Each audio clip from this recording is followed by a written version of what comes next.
Speeding. Speeding. Speeding. 5, 4, 3, 2, 1. The world is changing faster than ever.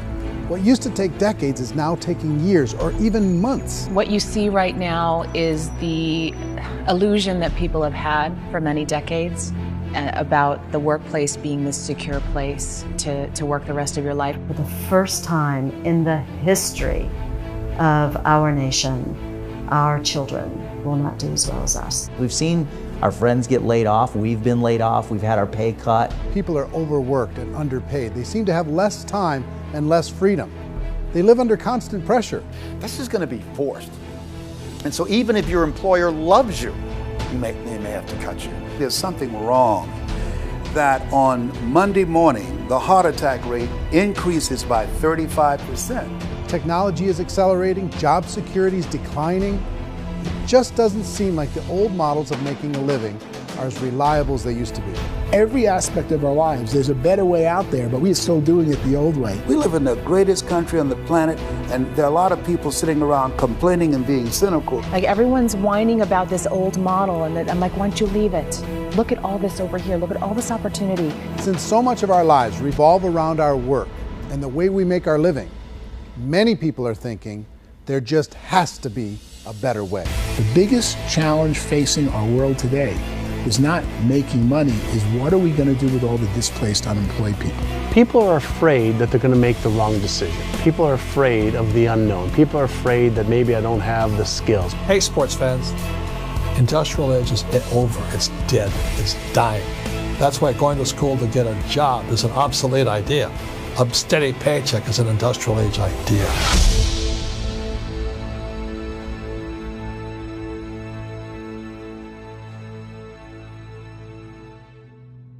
It's the search for answers that has brought us here together today. My name is Eric Worre, and for almost 30 years I've been an entrepreneur, struggling at times, but ultimately succeeding. As a best-selling author, speaker, and business owner, I've spent my entire career helping millions of people around the world to become entrepreneurs. And I believe strongly that there is, in fact, a better way when it comes to how we make a living. The career landscape has changed dramatically, and many are still working in a model that is completely out of date. What worked for previous generations isn't working as well for people today. In this film, we're going to explore 3 important questions. First, what's really going on in our working world today? Second, in this new economy, is it better to become an entrepreneur, or is it safer to work for someone else? And third, if a person decides to become an entrepreneur and start their own business, how can they do it without taking on massive risk? To help in this journey, I've brought together some of the greatest experts and thought leaders in the field of entrepreneurship to share the real facts with you. My intention is to give you new information that will allow you to make choices that are not limited by an old, outdated model. Let's start by understanding what's going on in our working world today.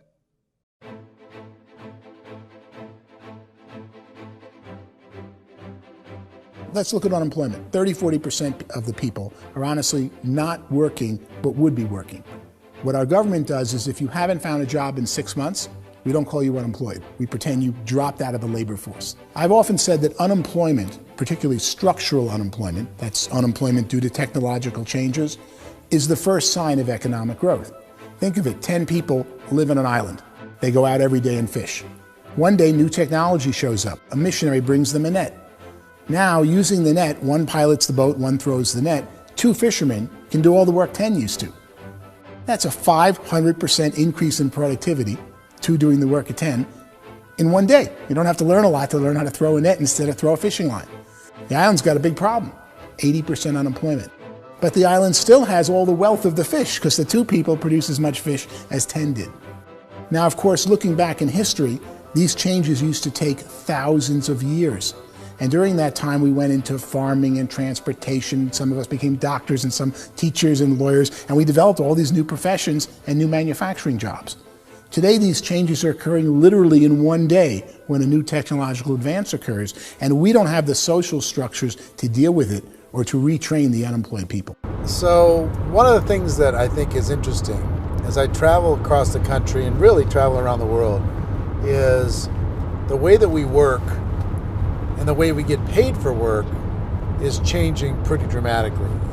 On a global basis, everything is being turned upside down because of the rapidly advancing technologies. They are eliminating many jobs, and we have been left with many people not prepared for the jobs that exist. A lot of demand in public companies was to squeeze out all the fat and to get just as much margin as we possibly could, and fat equals humans. So this idea of job security in information age is so obsolete, but it's still taught inside our school system, and that's where the problem starts. There's no financial education in the school system, and people are still trained to be employees who work for that paycheck. This is a chart on the middle class. What's happening in the middle class, those that went to school, their incomes have been coming down for years. And parents still say to their kids, go to school, get a job. Now what happens to all those middle class people who are dropping off the ends of the chart? Well, they become what's called working poor. And this is what happens to working poor. But they say poverty is ending. Well, poverty may be ending, but working poverty is going up. And this is food stamp usage. So food stamp usage in America is going through the roof right now, because people cannot earn what they call a living wage. Most people have experienced financial pressures that I think are probably greater than they have been in the past. If you're not working for yourself, then it's going to be a pretty hard road for a lot of people. Today, if you're going to control your future, the 40-40 plan is gone, where you can graduate from college and get a job and work for 40 hours a week for 40 years. That day is gone. So some of these charts actually tell you what's going on. And this is a really interesting one, you know. People are going back to school because if I go back to school, I'll get a nice job. But this is what's happening to, it's called Sallie Mae, which is the student loan guys. Student loan is going through the roof. It's now over $1 trillion, and student loan debt is worse than credit card debt. So when people stopped using credit card, the government got people into student loan debt. And the problem with student loan debt is you can never be forgiven. See, with credit card debt, you can declare bankruptcy and all's forgiven. But student loan debt, you can declare bankruptcy, you still owe it. It's the worst of all debt. But this is the next picture. Look at this chart here. This is what's happening to wages of college graduates. It's going down. So you go to college, you rack up all this debt, but you earn less money. Now, that's not that intelligent. Average person who's been working a lifetime in America today is ending their lifetime at 65 with about $41,000 in assets. They earned just enough to survive. I think in the United States we have something like 17 trillion in debt. That's just the federal government debt. We got another 2 in municipal and in other, let's call it almost 20 trillion government. We've got 40 trillion in private debt. That comes up to close to 60 trillion. When you then add something we never had before, what you were talking about, when we look at the unfunded portion of Social Security and primarily Medicare, Medicaid, that, at the most conservative estimates from outside firms, Kleiner Perkins, 67 trillion and growing. That's more than all our other debt. There's less conservative estimates that say it's 84 trillion or higher. I added up conservatively $127 trillion in total debt. Debt is a financial drug. When you take it to excess, it's like taking a drug. Yeah, it makes you feel better, it enhances your performance, but at a huge cost, eventually it kills you. And so that's what happens. We keep doing more and more debt, and you get less and less results, just like a drug, until the debt gets so high that it crushes the whole system. That's where we're at, 8.2 times GDP. You know who I feel sorry for? I feel sorry for the person who dreads going to work, who is sick to their stomach on Monday morning, who hates their alarm clock, who gets a little glimmer of hope on a Wednesday because it's hump day and says, thank God it's Friday. And they live for those 2 days a week where they get to be themselves and they don't have to be around people they don't like, and they don't have to play the political game in the office, and they don't have to live this half life. The person that works 50 weeks a year just to be able to have the 2 weeks for vacation. And you know what happens to most of them? Nowadays, they don't have a vacation. They have a staycation. They have time off of work, but they don't get to go where they want to go because they're overextended. They've got all this debt. They got all this situation. They hate their alarm clock. They can't sleep until they're done. They have to spend most of their life in traffic. I feel sorry for that group of people because there's a better way. They just don't know it. I see this really interesting attempt at rugged individuality in a 6x8 rectangle. And I feel like you're all the same, except for the little push pins of the pictures. There's different pictures. Yours is named Jenny and his is named Sujara, but it's the same people. And this is how they are, and they're just like the zombies, and there's no joy in there, there's no fun. There's always like the wacky woman who decorates her cubicle, and that's the most she can do there. You got to give her credits, right? The wacky cubicle woman. The basis for their life is worry. I'm worried, maybe I'll get fired. I'm worried maybe my company will go out of business. I'm worried I can't keep spinning the plates on paying the bills. I'm worried about how do I send my kids to college. I'm worried, what if the transmission of my car breaks? That's 2 or 3, I can't fix it. People live in a sea of worry, and it eats at them. Those signs that people held up during the Depression didn't say looking for gainful employment in a cubicle. It said looking for work. Work is what we're looking for. Job is just a unit of measurement. Work is what we're going after. It's time to look in the mirror and say, it's not the economy, it's my economy. It's my little world of where I am. I need to improve. I'm not going to wait for the economy to come back because frankly, the economy is doing great in this country. So I'm here on Wall Street, the financial center of the universe, the financial capital of the world. This is where most people's money goes to at least be held for a time, right?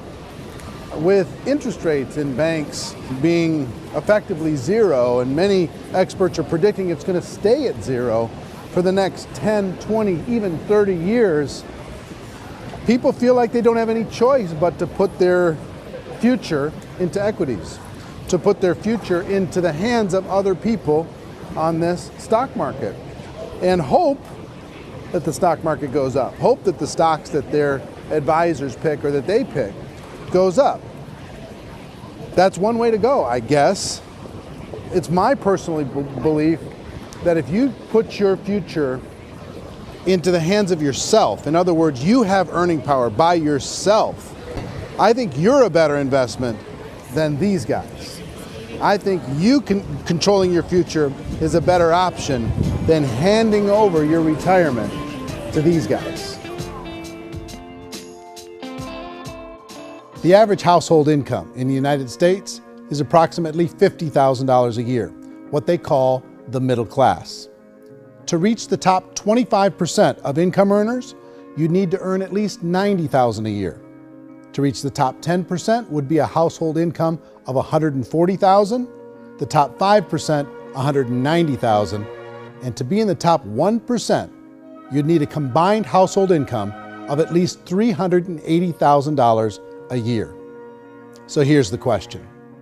What do you think would give you the best chance to move up and get to the top 10%, the top 5%, the top 1% or beyond? In my opinion, and in the opinion of many, many experts, the answer is to become an entrepreneur, to become your own boss.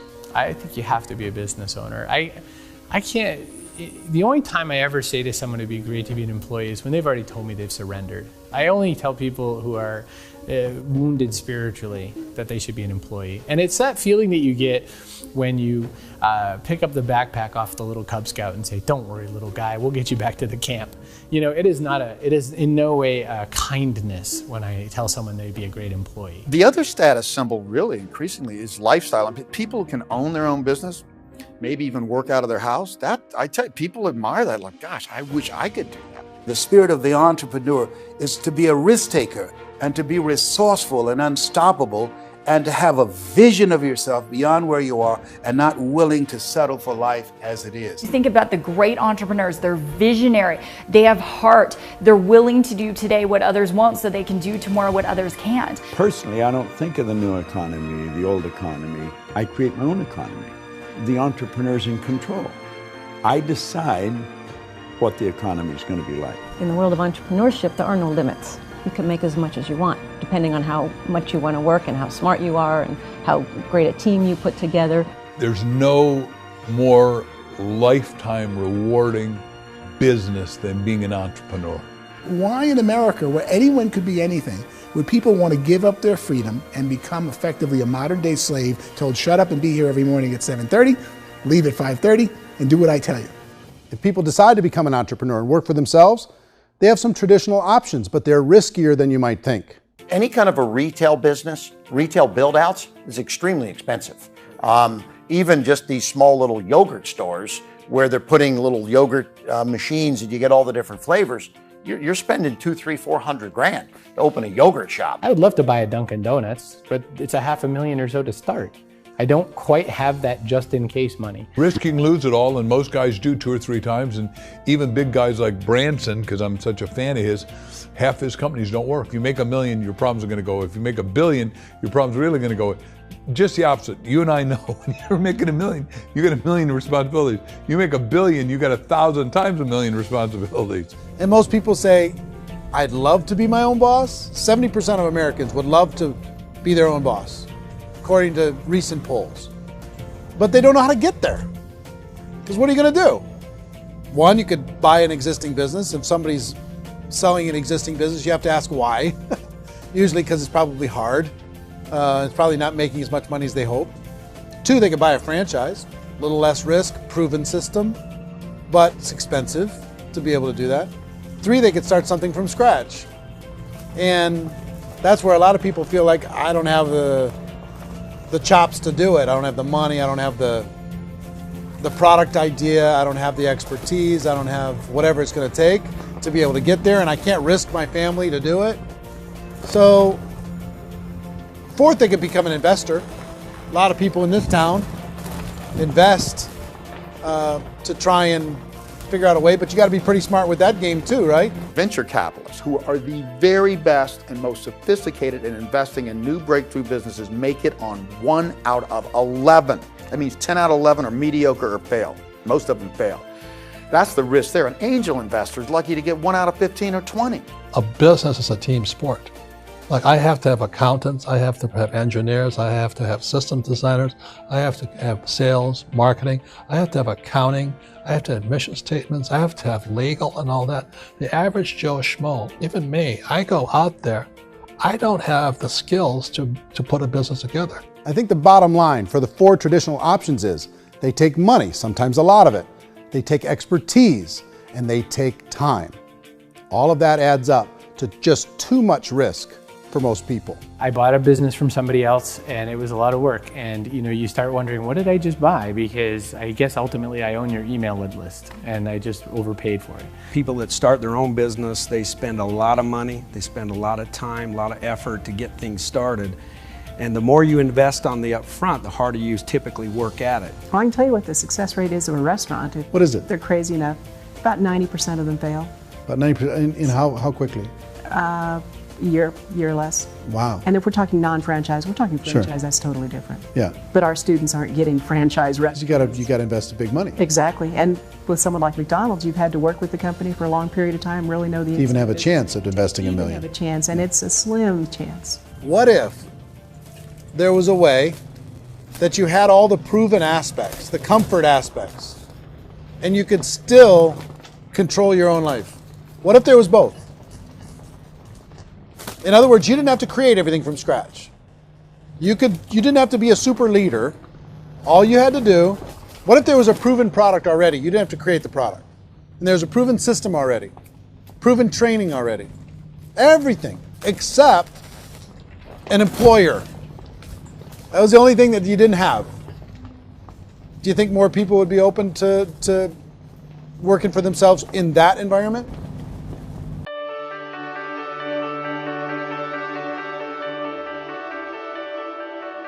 In our search for a better way to make a living, we've come to the conclusion that becoming an entrepreneur is actually safer than being an employee. And through our look at the entrepreneurial options, one particular path kept coming up from expert after expert. And I think most people will find it surprising because it's certainly a non-traditional business model. That model is for people to start their own business and become an entrepreneur through the creation of a network marketing business. Some people call it direct selling because the product is being sold directly from the manufacturer to the end consumer, cutting out the middlemen. Other people call it multi-level marketing, or MLM, because there are multiple levels of commissions paid. The most common term today is network marketing, because network marketing best describes using a large group of independent distributors, independent entrepreneurs, to move a product or service more efficiently. So my friend here, Donald Trump, and I, we always write about the network marketing industry. And the reason we support the network marketing industry is because it really is a business school for entrepreneurs. Because most people come out of school looking for a paycheck. Oh, that's terrible. I went to network marketing like that. I think if it didn't exist, we should invent it. It is that good. I think direct selling is a great way to do business today. It's very easy to get into that industry, and you can be self-employed, be in effect an entrepreneur. When we see multi-billionaires adding network marketing companies to their portfolio of companies, that would be a clue. When we see people who are very famous authors and very famous business people endorsing the industry, that would be a clue. These network marketing companies aren't $50 million companies, they're billions and billions of dollars. They lead the stock market, they're major companies. When we're going to get it? You know, and you're going to school to work for a paycheck, but if you want to be rich, be an entrepreneur, and network marketing gives you the spirit to be an entrepreneur. A traditional company will spend up to 50% of their total revenue on marketing. Network marketing companies use a different approach. Instead of having all that extensive marketing expense, they utilize a network of independent distributors to do the marketing for them. Now, why do they do this? First, because word-of-mouth advertising is so much more effective today than traditional media advertising. Second, some products need to be explained or demonstrated, and an independent salesperson can do that more effectively than an ad campaign. Third, it's completely efficient. The company only pays for the marketing of their product if a sale happens and not before. Imagine if Amazon allowed you to become an independent distributor and paid out 40% of its revenue to that distributor group. All you had to do as a distributor was recommend a product, and if a person bought it on Amazon, Amazon would take care of all the logistics, and you'd get paid for bringing the customer. Now imagine you got paid for every purchase that customer made for the rest of their lives. Well, Amazon doesn't offer this option, but network marketing companies do. 85% of all buying decisions in our society are made as a result of word of mouth or reputation. We're recommending things to each other all the time. You know, who's your dentist? Who's your doctor? Who's your lawyer? What detergent, are you using? What legal system are you using? What product are you using? We're talking to each other about the things that we love anyway. When you go into a big box retailer, you're lucky if the clerk looks you in the eye, much less gives you any detailed or accurate information about what you're purchasing. So of course, this personal information, this education coming from a friend, a neighbor, a relative, or even a stranger, but one who has experience with the product is extraordinarily valuable. As a matter of fact, network marketing can educate consumers probably better than any other form of marketing. It certainly can do better than advertising, because advertising usually has a certain hype to it and you can only get limited information. So, network marketing trumps advertising. If you were a typical sales company and you wanted to sell $1 million a month worth of product, you might go find 100 superstar salespeople. The quota would be $10,000 a month. So network marketing as a distribution system just flips the numbers. So we use 10,000 happy, raving fans of a particular product, and we don't concern ourselves so much with how much product each one of them individually sells. If they sell just $100 or $200 a month, and there's 10,000 of them, you're selling $1 million to $2 million a month worth of product. And that's the best way I can explain how network marketing works. This is the marketing arm of the company. There's not money being wasted on bricks and mortar. There's not money being wasted on inventory that's sitting stagnant somewhere. There's not of employees standing around that don't have customers. These are people that are going to connect with customers. These companies allow people to become independent distributors for extremely low cost and with no minimum time or sales quota. Essentially, they own their own business and can provide as much or as little sales as they choose.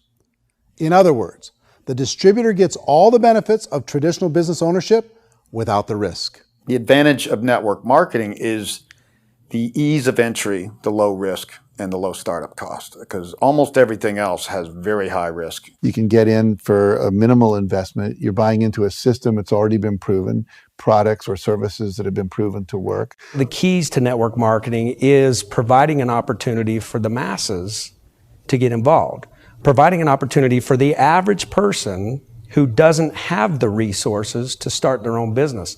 All of this so far is fairly straightforward, but network marketing offers another benefit, and it's this benefit that makes it so interesting for entrepreneurs. Network marketing allows a distributor to build their own network of other distributors and then compensates them on the sales created by that entire group. Direct selling is, at its base, very simple. It's the sale of a product or service to an individual on a face-to-face, one-on-one basis, just the way we're talking right now. But there's an important element as well, and that's the offering in conjunction with that sale of product, the offering of an opportunity for someone to make something of themselves. No matter what your social status is, no matter what language that you speak, I mean, look how many unbelievable people are becoming successful that speak every kind of language out there. What an awesome gift to give the world. Instead of having to work your way up in a system and prove that you could be a sales manager, they just decided everybody can be a sales manager. Everybody gets to build a sales team from day one. And so what that brought into the system of growth as a direct selling company is the concept of compounding or geometric progression. Because now you can actually grow a sales force very quickly because everybody is enrolling people in their own sales force. People who are like, oh, this is weird, I'm building a sales team, or what do you think you do at a regular company? How do you think a regular company works? Network marketing is the only industry that doesn't say your past determines your future. It looks at your past and says, okay, now what can we train you to do so you can have a great future? Every other employer out there wants to exploit you for what you already know, not teach you something new. Network marketing has the potential to save the United States and the world because it's going to teach people not to be employees, but to be entrepreneurs.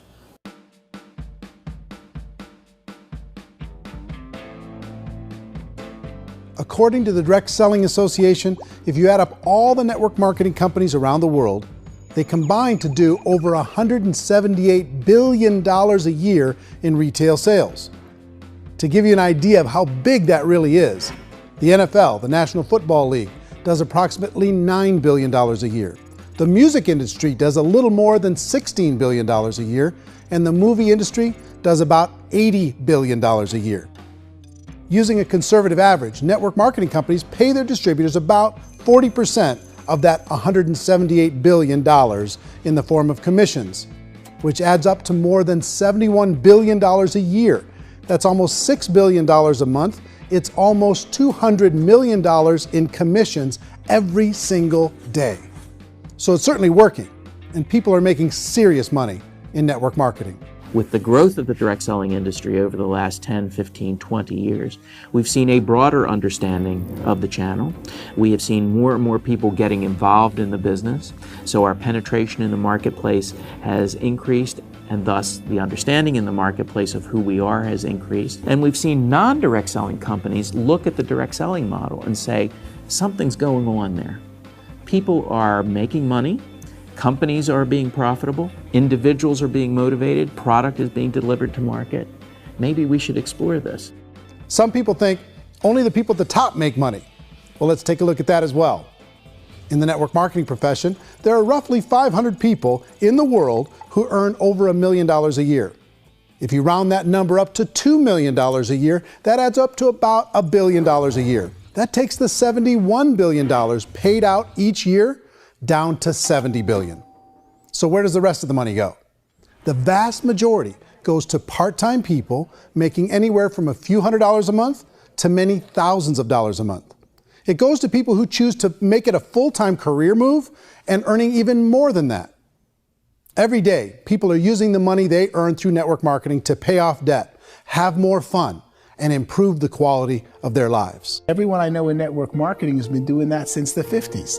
They go to work when they want to go to work. They stop working when they want to take time with their children to have a leisurely breakfast and discuss issues and driving to school. They go back to work when they get home, wherever they're working out of. The biggest thing that I've seen is people that have become much happier in their life. MLM has probably made more millionaires of more people in more countries, and I've spoken to them in 67 countries, than any other single form of business, starting from nothing. If they have a choice between working a job for the next 10 years or working a network marketing business for the next 10 years, the result of working the network marketing business will be better. A lot of people within the industry go on and make this a career and do extremely well at it. Network marketing has been nothing but good for everyone I know that's been involved with it because they did it seriously and they played full out and they've been very successful. It's been a constant barrage of success stories and people showing off stuff that they got as a result of it. How many people are involved? Approximately 16 million Americans and 96 million people around the world are currently participating in network marketing. And in a recent poll, 82% of those people report a good, very good, or excellent experience with network marketing. So people are happy.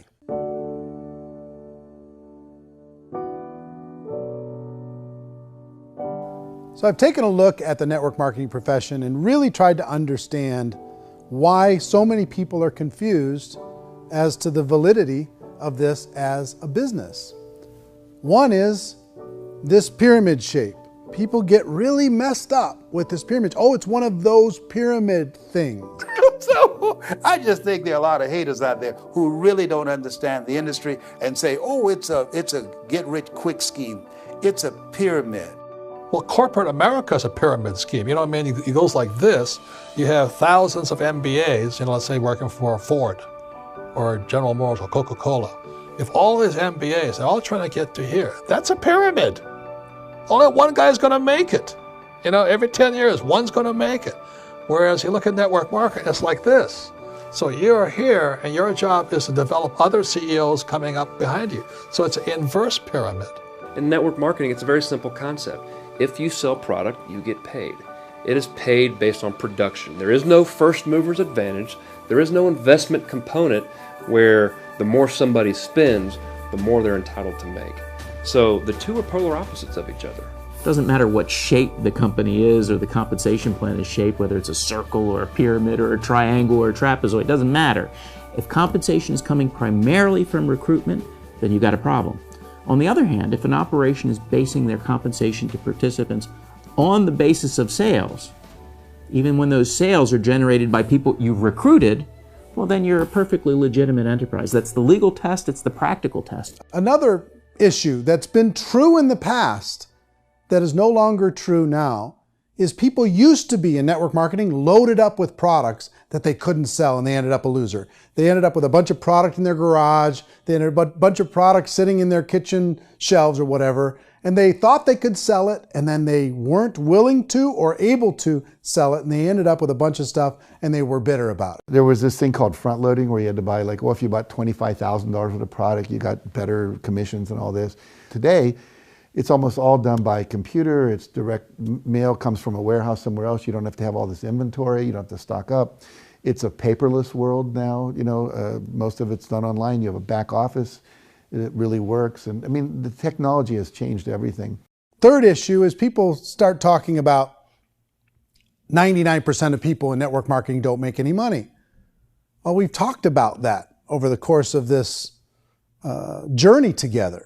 Almost $200 million a day is being paid out to network marketing distributors around the world. The naysayers, the people who say that it doesn't work, are usually the ones who just don't know how to make it work for themselves. And so they're giving you an opinion, and I tell people, don't confuse people's opinions with expertise, because opinions are free. And don't confuse sincerity with the truth, because people could be sincerely wrong. But here's the reality inside of network marketing. The vast majority of people that get involved in network marketing just become customers and they get involved to be able to purchase product at a lower price. If you take Costco as an example, if a person goes into Costco and gets a membership to Costco so they can get a lower price on the product, we don't call that person a loser because they have a bunch of product that they walked out with with a smile on their face.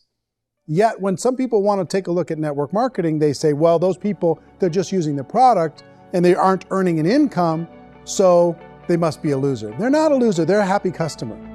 That's the vast majority of people that are involved in network marketing. Now, a smaller percentage of those people decide to go build a business. They earn $300 a month, $500 a month, $1,000, $2,000. That's the bulk of earnings in network marketing. And then there's the few that really decide to take it serious, really decide to build a large network, really work to make that network very, very productive. And those people make huge amounts of money and there's no cap. What I do as an outside economist, just somebody looking at this industry like any other industry I speak and say, look, what's the realities of this? 1% do incredibly well. 10% generate some additional income at pretty low risk and effort. That's not, and 90% of people roughly end up customers. One thing that I think is real when it comes to people's perceptions about network marketing is people put this, and distributors, I think, involved in network marketing have some responsibility for this. They have sometimes unrealistic claims about the product or about the income. Most people who become distributors, they want the money, they want to be successful, but they don't have the skills. They don't know what to do. And when people don't know what to do and they're in a new business, they're scared. And when they're scared, they panic and desperation kind of sets in. So they think everyone they talk to has to get in. So if I talk to you and you say, well, no, I don't have time to do that, they're like, no, I need you. You have to do this or I won't be successful. So I start clawing on you. I start that desperation. So then I start making claims about the product, which are not appropriate, probably not even true. Or I start saying, oh, let me show you how you can make all this money and you don't have to do anything, Eric. And so you just totally misrepresent the opportunity, and you're clingy with people because you think you need everybody to be successful, and you don't. You know, one of the messages that I try to deliver most forcefully to companies as well as salespeople in direct selling is that you don't have to overpromise. The reality is in network marketing, there's a lot of hard work involved. There's a lot of effort. You're going to have to develop yourself. It's a business like anything else. It's going to take some time, but in my opinion, it's better.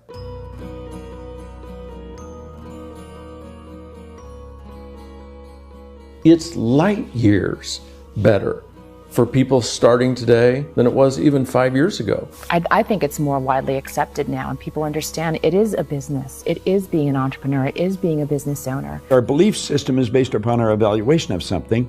And frequently, if we reevaluate a situation, our belief about that situation will change. The industry has changed and it's grown up. It's totally transformed. You've got young people today that have grown up with social media, and they understand networks. They understand how people are connected through technology, and they understand how money flows through those networks. So when they see network marketing, they don't see it the way their parents saw it. And we've all learned, the larger industry that you represent, has all learned from those mistakes and flaws and errors that have happened early on. Early algorithms didn't work the right way. That's all fixed. It's like when they design a computer program, they design the program, then they run it, and then they go back through and they debug it. The MLM industry has been debugged. This is the day of being virtual, being able to run a business from your mobile phone. I mean, it's incredible. Companies are getting smarter.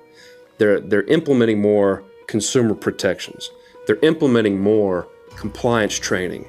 They're doing more with respect to product research. If you do get involved and you make purchases of inventory, even on a voluntary basis, if you decide that this business is not for you, you can leave and have that inventory repurchased by the company. There's no other business that offers that kind of protection on a voluntary, self-regulatory basis.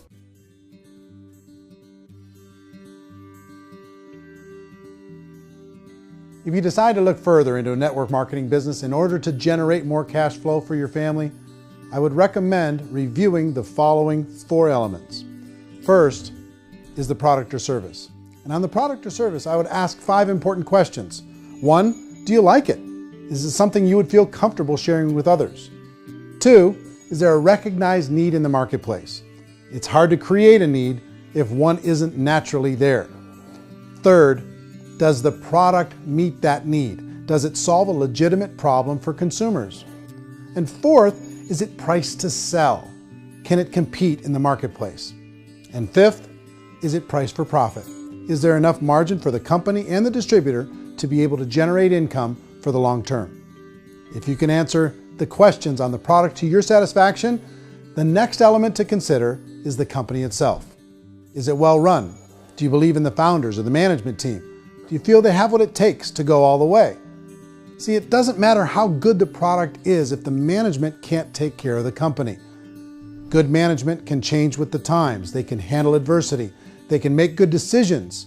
Make sure you choose a company that can serve you for a long time. The third element to consider is the compensation plan. And with that, there are 3 important things to look at.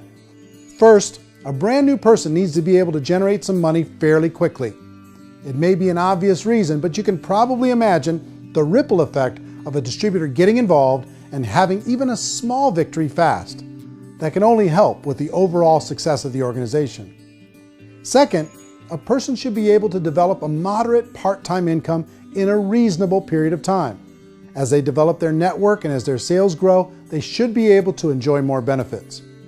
And third, for the people who are really serious, for those who decide to really go pro in the network marketing profession, there should be the possibility to make a serious full-time income if they work hard and are committed to developing their skills. If you're comfortable with the product, the company, and the compensation plan, the last thing you should look at is the support that will be made available to you. Does the company have a website? Does it have a solid online reporting tool? Do they have comprehensive training available? Do they host events to help you build your business? If you decide to do this, what kind of a support system can you plug into? Choosing a network marketing company is a personal decision. But evaluating the 4 elements of product, company, compensation plan, and support is a great place to start. Is the company promising that you're going to get rich quick or that you can make a lot of money without a lot of effort? That's a red flag. Is there a product that you really believe in that you think can be sold? Or are you being told by salespeople or the person who's trying to recruit you or by the company itself that don't worry about the product, all you have to do is recruit other people into the business? Red flag, warning sign. If you're hearing that, take a second or even a third look. Get to know the customers, the products, the business, have some success, and see where the opportunities might take you to move up in the organization. You want to find out how concerned are they about my education, my training, and my development? Is there a space for me to grow? Most important question. Learn everything that you can about the product. Make sure it's something that you believe in, and learn everything you can about the industry and work that system. You have to be very passionate about whatever that company is doing. I would get involved. You can always test drive anything, you know, the product, the service, the community, and then lean into it a bit. If it feels good, then lean into it a lot. Behind me is the Lincoln Memorial. And this is a place where Martin Luther King Jr. had his famous "I Have a Dream" speech. And at that speech, he talked about his dream for equality for everyone around the world, and that's a noble dream. But I think more people need to remember what it was like when they were kids and the dream was still alive in them. Before it got beaten out of them by reality, by this paycheck, by these responsibilities, and by having to live for this job to pay the bills. I think people need to remember that, go back to that. Once they know that there's a better way, I think their future is going to be much brighter. They can live a better life.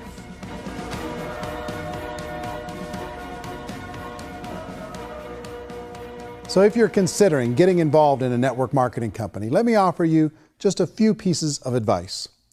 First, network marketing isn't perfect. It's emotional, it's challenging. Like any entrepreneurial venture, it can have its up days and its down days. But if you have an entrepreneurial bone in your body, it's just better. Second, if you're gonna do it, decide to be professional. Decide to go pro. It's better to do that than just be this amateur sticking your toe in the water. Third, as any professional, you're gonna have to learn some new skills. And I promise you, inside of the network marketing profession, they're not too difficult to learn. Fourth, like anything worthwhile, it's gonna take some time. Don't expect that you're going to get to the finish line right out of the gate. And fifth, it's worth it. It's worth it to be able to take charge of your life again. It's worth it to be able to control your own financial situation. It's worth it for the people you're going to be able to spend time with. It's worth it for the things you're going to be able to see and the experiences you're going to be able to experience. It's worth it for the causes you're going to be able to contribute to, the lives you're going to be able to touch, the customers you're going to be able to help, the friendships you're going to be able to develop. I promise you, it's worth it. Remember, most people are searching for answers just like you are. But I do have to tell you the catch to network marketing. If there is a catch, if you want to understand this from an emotional point of view, people say, well, it sounds too good to be true. It's not, it's hard work. But here's the catch. Most people still don't understand it. So you're going to have to endure the loss of social esteem from ignorant people. The uneducated will think less of you. Now, if you can handle that, you're on your way. If that's going to destroy you, you know what? Entrepreneurship in general probably isn't in your future. If you can face that catch, you can become unstoppable. I want everyone to really contemplate this if they're not in network marketing. You're in a job, you probably have a mortgage, you have rent, you have debt, whatever's going on. You're in a prison. You work just hard enough to keep them from firing you, and they pay you just enough to keep you from quitting. Come on! I've been there, done that, and bought that t-shirt. In network marketing, if you run into failure, it's really just a homework lesson for yourself. There's no one to blame. You really have no excuse not to be successful. You just don't.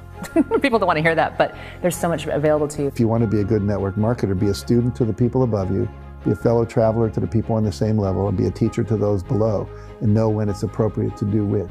People who are not afraid of asking people to buy things, or not afraid of persuading people with a chance they may say no, these people own the future. Nothing happens until something moves. So you got to go move, you got to go do something, or nothing's going to change in your life.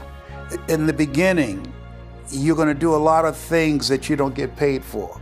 But as you go down the road, you get paid for a lot of things that you don't do. And your job is rehabilitate the spirit, the entrepreneur spirit in all of us.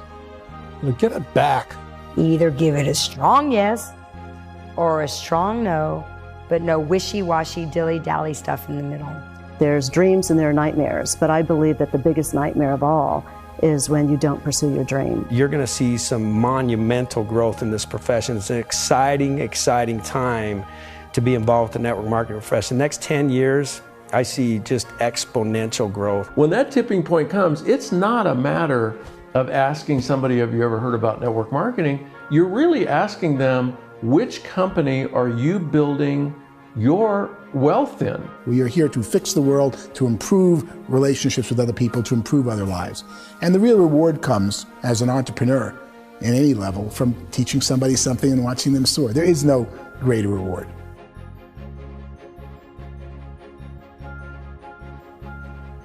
Life's too short to spend it living someone else's dream instead of your own. It's too short to spend it living at a fraction of your potential. Can being an entrepreneur be a challenge at times? Sure. But here's what you get in exchange. It can be yours. Something that you built, something that you created, something that you made happen. This balloon represents your dream. It represents entrepreneurship. My wish for all of you is that you would reach out and grab it. The choice is up to you.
mention the word scam? Why did you mention the word scam? The only reason it is a scam is because... That's terrible.